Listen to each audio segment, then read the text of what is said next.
नमस्कार.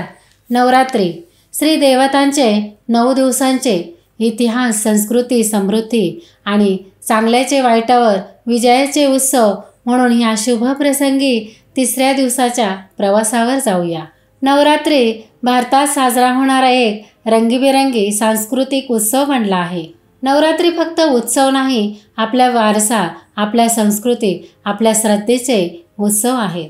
या शुभ प्रसंगी तिसऱ्या दिवसांचे उत्सव साजरा करताना श्री देवतांचे आशीर्वाद मागूया. नवरात्रीचा आज तिसरा दिवस आहे. नवरात्रीच्या आज तिसऱ्या दिवसाचा रंग राखाडी आहे आणि नवरात्रीची आज देवी पूजली जाते ती चंद्रघंटा माता. आणि आजची माळ आहे गोकर्णाची फुले किंवा निळी फुले. नवरात्रीच्या 9 शक्तींपैकी चंद्रघंटा हे मातेचे तिसरे रूप आहे, जे तिसऱ्या दिवशी पूजले जाते.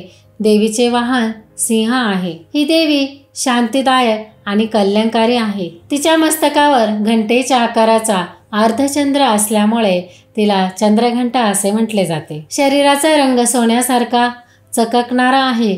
या देवीचे 10 हात असून चेहऱ्यावर युद्ध करण्याची भाव आहे. त्यामुळे या देवीचा दानव, राक्षस, दैत्य यांच्यावर दरारा असतो. या देवीची उपासना केल्याने सर्व संकट दूर होऊन पापाचा नाश होतो. ही देवी मनुष्याचे वाईट शक्तीपासून संरक्षण करते आणि सकारात्मक ऊर्जा निर्माण करते. चंद्रघंटा देवीची कथा अशी आहे की देव आणि राक्षसांमध्ये एकदा जोरदार युद्ध झाले आणि प्रत्येक वेळेस राक्षसांकडून देवांना हार पत्करावी लागत असे. असेच एकदा राक्षसांनी देवावर विजय मिळवून इंद्रदेवाला काबीज केले व सगळे देवदेवता दुःखी होऊन ब्रह्मदेवाकडे गेले. त्यावेळेस ब्रह्मदेवाने भगवान शंकर आणि विष्णूंची मदत घ्यायची सुचविले. भगवान विष्णू आणि शंकर यांना ही गोष्ट कळताच त्यांचा क्रोध अनावर झाला आणि त्यांच्या तोंडातून महान प्रकाशाचा गोळा बाहेर पडला. त्यातून चंद्रघंटा मातेचा उगम झाला. असे म्हटले जाते देवाने आपल्याकडील सर्व शक्ती देवीला दिली. मग देवी युद्ध करायला गेली.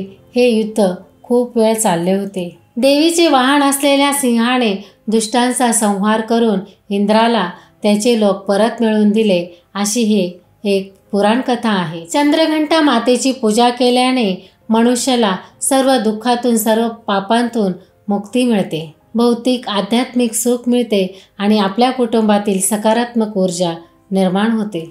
या देवीचे 108 वेळा मंत्र जपावा आणि या दुर्गा सप्तशतीचे या काळामध्ये आपण पारायण करावे. हा चंद्रघंटा मातेचा मंत्र आहे, त्याचा 108 वेळा जप करावा. या सर्व देवी भूतेषु मा चंद्रघंटा रूपेण संस्थिता नमस्तस्यै नमस्तस्यै नमस्तस्यै नमो नमः. धन्यवाद.